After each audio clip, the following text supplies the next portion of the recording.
welcome back to the Speed Shack. So in this part 3 of the E30 conversion with the V8, we are going to be looking at the front suspension. I wouldn't have done this quite so early in the video series, however the near side front shock on the E30 has sheared at the top of the stanchion, so the shock absorber's flopping around. I don't really want that. I want to be able to move the car in and out if need be, so we are going to replace them now and convert them to the coilovers, which are sat on a shelf over there. So this coilover kit is a cheap eBay kit. They're about 250 quid, give or take. You can get them a little bit cheaper, some go a lot more expensive. This kit consists of some adjustable spring platforms, some uprated inserts and some lowered springs. Should be quite a simple conversion. Whip the old ones out, slide the new ones in, assemble them, job done. We'll see what condition the components are in, whatever needs doing, we'll do. We will need, tools wise, spring compressors if it's on standard springs. This isn't, this is on cut springs. Previous owner's a classy guy and did the job properly. Seriously though, if it's on standard springs, get some spring compressors.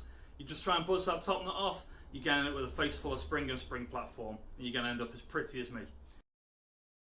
Now, ideally you're going to want an impact gun, good selection of sockets. Nothing's too difficult on this, they come off really quick and easy. Let's crack on, see how things go.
This little shit did exactly what I hoped it wouldn't do and stripped the head out of the disc retaining pin. So we'll go ahead and remove the whole hub assembly and drill it out at a later date. Next we're going to remove the hub nut. This takes a 36mm socket and you're going to struggle without an impact gun. They are damn tight. Fortunately we have got a good impact gun and this came off without much fuss.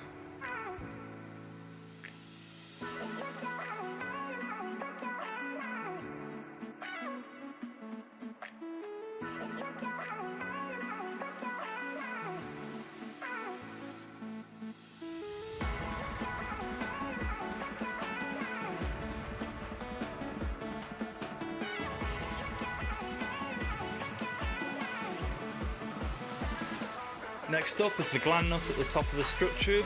It's a big old nut, expected to be very tight and most likely rotted away.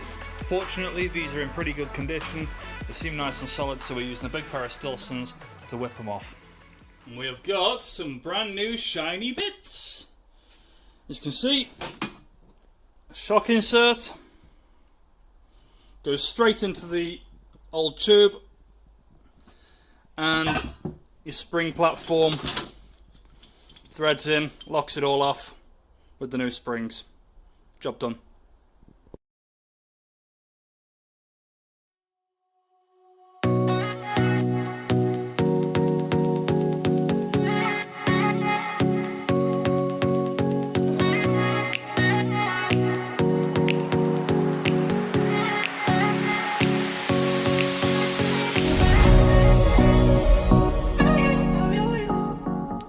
And there we go. One completed strut assembly. I do say completed with a pinch of salt. We are missing a bump stop. We are also missing a plastic washer between the top mount and the upper spring platform, and this top mount is also toast. The bearings in that have seen more action than Pornhub during lockdown. Next job, to cut this old spring platform off.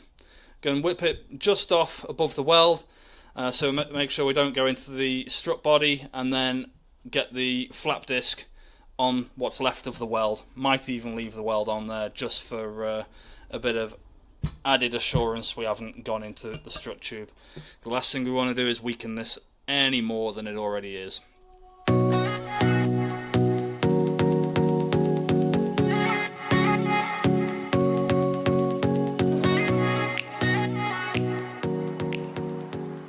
Now we're going to talk protection. Wear some PPE when you're grinding. It's dead simple, takes naff all time. Most importantly, stick some safety glasses on, or a face shield, or some goggles, or just something to stop the shit from getting in your eyes. Secondly, call me a pussy if you like. I use some of these. Help stop the tinnitus. The ringing does me head in. Use them. Now you may have noticed I've got a bit of facial fuzz. Looking good. So I'll be keeping it out of the way, safely tucked up. Also acts as a little bit of a face mask, stop all that shit getting into your lungs. I have got a proper respirator. Can I get filters for it at the minute? No. Thanks, COVID. And finally, got a fresh tattoo. Some of it is anyway. Just stick a jacket on just to stop the shit getting on that too. Make sure your jacket doesn't have anything flammable on it. We've learned the hard way. Safe. You don't have to remove this lower spring platform, you can leave it in situ, it's not really going to affect anything. It just looks a lot nicer if it is removed, and as we've got the means to do so, I may as well remove it.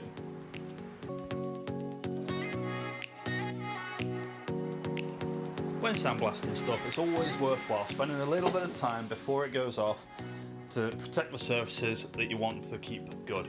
The sandblasting is abrasive, obviously, it will damage the smooth surfaces. In this case, the wheel spindle, it's the wheel bearing mounting face. We want to get some tape on that to try and protect it as much as we can.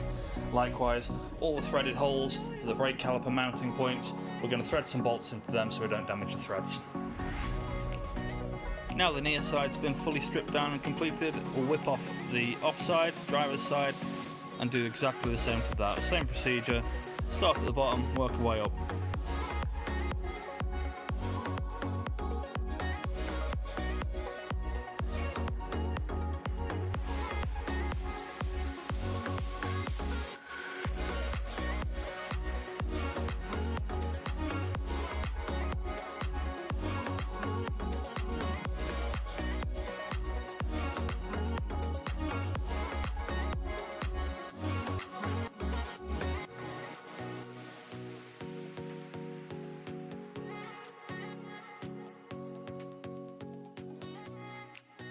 We've got that side off.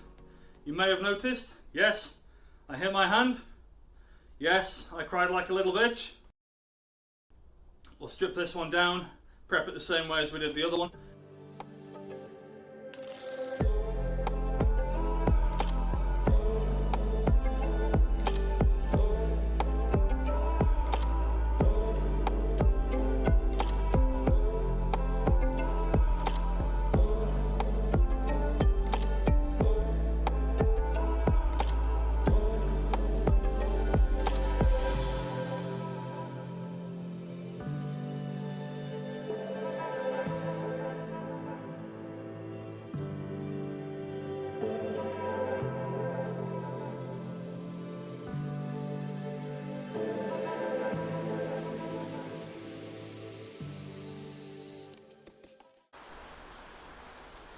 Right then folks, that's it for this video.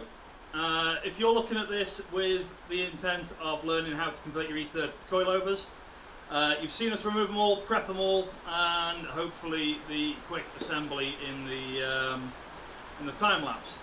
Refitting them to the car is just the opposite of taking them off. It's that simple. I'm not going to go into the detail of it. Top mounting, 3 nuts on, bottom on, job done. Send it to 3 Ugga Duggers. Or talk it to spec. We all know it's the same. So, I want to thank you for watching. Don't forget to like and subscribe to the channel. We'll see you next time. Stay safe, folks.